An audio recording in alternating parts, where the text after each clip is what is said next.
Am I the a-hole for dropping off my stepkids with my in-laws and saying that they are not my problem anymore? My wife passed away just before last Thanksgiving. It came out of nowhere and I am somewhat broken. To make it worse, my stepkids have decided that since I'm not their father, they don't have to obey me anymore. They are teens and they have never been my biggest fans. They love their dad and I was only ever their mom's husband. However, when Dina was alive, they treated our home well and me with respect. After she died, they became a-holes. Yes, I know their mom died. It sucks. But that was my wife and the mother of my children. I am also having a tough time dealing. Their paternal grandparents are also shitting on me for not being more understanding of all they are going through. I have tried. I have offered them counseling. I have given them space. I have been there for them. I am at my wit's end. The last straw was when we were over there for supper last week. I said it was time to go so I could get the littles to bed. My stepkids said that they didn't want to go and that I should leave them and come back for them. It is a 2-hour drive. I said no. Their grandparents said I was being too hard on them and that I should let them stay. I am having a hard time with 2 small children, the loss of my wife and 2 teen a-holes without having my in-laws pile on to make my life more difficult. So I did. I also packed up their stuff. Instead of coming back for them, I dropped off their stuff at their grandparents' house. I have 2 kids under 5 to take care of. I don't really have time to baby 2 teens that are just making my life harder.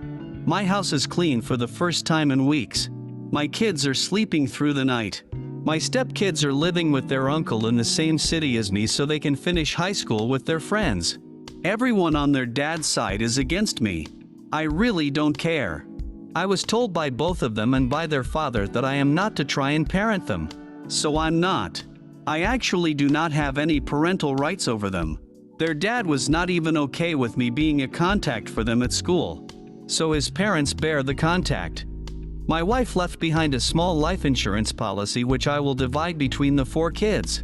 But I was the breadwinner in my house. I bought pretty much everything there for the last 8 years. So now it's all mine. My in-laws are calling me an a-hole for abandoning the kids, but I have 2 kids that need me more. The older 2 have a dad as well as grandparents to help them. My kids do too, I guess, but they also have me and I want them to have a peaceful home. Info: if the teens don't have you as an emergency contact because of their father, why did they not go to live with their father immediately or nearly immediately after your wife's death? I am very sorry for your loss also and feel bad for everyone here, to be certain. Their father works at a FIFO camp. He has no permanent home. I am probably going to be the minority, but I think you are not the a-hole. They have lost their mom, absolutely right, so you would expect trouble and playing up etc. But what I don't understand is why their dad has not swooped in. If you were such a hindrance, where is he? As long as everyone is happy, including all kids and yourself, I wouldn't fret about anything as I cannot see what you have done wrong here. You haven't left them on the streets, you have left them with family and they are happy. If daddy is so worried, he can step in, can't he? Yeah, you can't have children living with you when you're not allowed to parent them. So OP is not the a-hole. The grandparents and the father should have done more to ensure the teenagers listening to OP. Sure, teenagers act out, but the grandparents and father encouraging them will guarantee that it stays this way. There was no hope for betterment. It would have only gotten worse. Not the a-hole. If what you say is true and you've done everything within your power to help them grieve and transition going forward without their mom, then what else can you do? It sucks the other 2 kids losing that day-to-day contact with their siblings, but it may be better for all involved, especially if the teens hold contempt for the little ones. If their father wasn't willing to step up right away, then that says a lot about the dad and the in-laws, in my opinion. Wash your hands of that family, as they will only try to harm you going forward. They're lashing out especially because the usual buffer between them and OP is gone. Yes, they're teenagers, but their paternal grandparents should recognize OP is dealing with losing his wife while raising their 2 young kids. Not to mention during the Christmas season, traditionally family-oriented, at time the family is very fragmented. The grandparents should have been the ones to step in to try temper their grandchildren, or the father. They can't get mad at OP for dropping parental responsibility when everyone has made it clear they don't see OP as being in a parental position for the teenagers.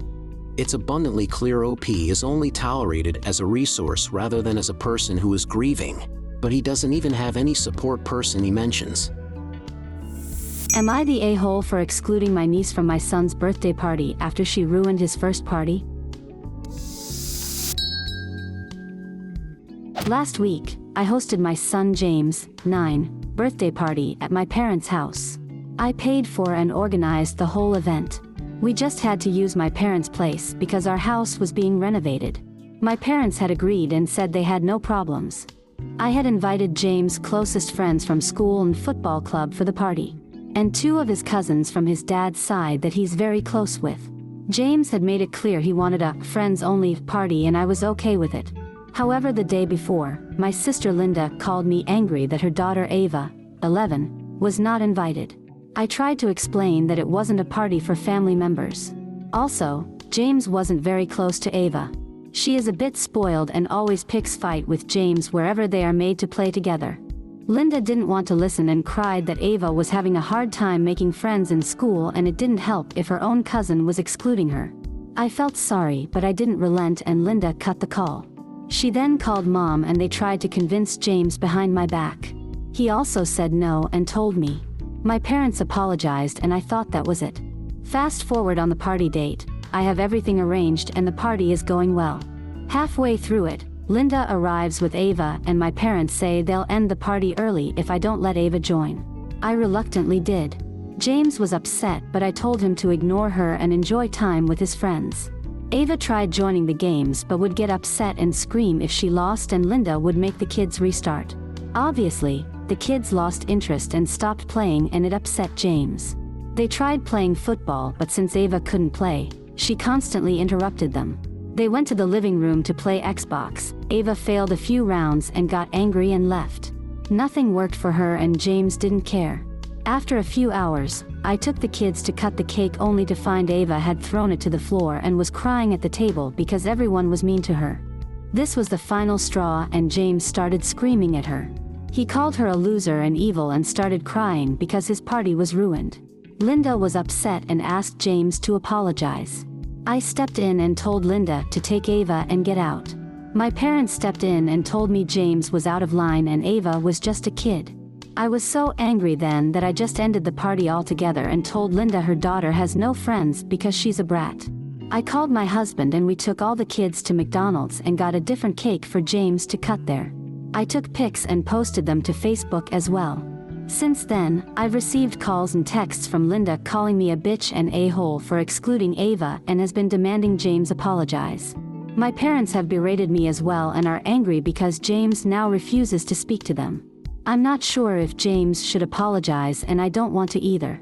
We did nothing wrong and I won't tolerate anyone ringing my son's birthday. But perhaps I shouldn't have insulted Ava. So I don't know. Am I the a-hole?